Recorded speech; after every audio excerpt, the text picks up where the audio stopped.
ধপাতৰ ফলত কৰ্কটৰ ৰোগ it means চিক্ৰেটৰ কাৰণে কেঞ্চাৰ। আমি এলাহান কিয় কৰি আছো? চিক্ৰেট বাদ দিবৰ কাৰণে কৰি আছো, কিন্তু এলা কৰিলে জানো মানুহে বাদ দিব? চিক্ৰেটৰ আগত কেঞ্চাৰৰ ফটোটো দেখিও চিক্ৰেট খাবা বাদ নেদে, আৰু এলা কৰিলে কেনেকে হ'ব? তাতকে চৰকাৰে বাদ দিবাৰ বেন কৰি দিবা লাগে, হয় না নহয়? বেন কৰি দিবা লাগে, তেতিয়া আমি এনেকে ক'বা আহিব নালাগে। তাকেতো 2 কিলোমিটাৰ মান খোজে কাঢ়লো, পানী নিদিয়াও মানুহ নাই। ধপাতৰ ফলত কৰ্কটৰ ৰোগ ইট মিনছ চিক্ৰেটৰ কাৰণে কেঞ্চাৰ। আমি এলাহান কিয় কৰি আছো? চিক্ৰেট বাদ দিবৰ কাৰণে কৰি আছো, কিন্তু এলা কৰিলে জানো মানুহে বাদ দিব?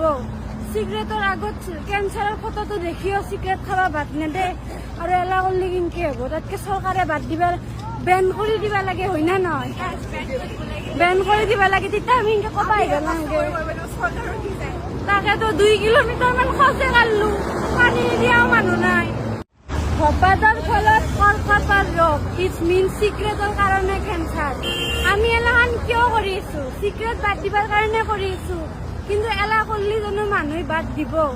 চিক্ৰেটৰ আগত কেঞ্চাৰৰ ফটোটো দেখিও চিক্ৰেট খাবা বাদ নেদে, আৰু এলা কৰিলে কেনেকে হ'ব? তাতকে চৰকাৰে বাদ দিবাৰ বেন কৰি দিবা লাগে, হয় না নহয়?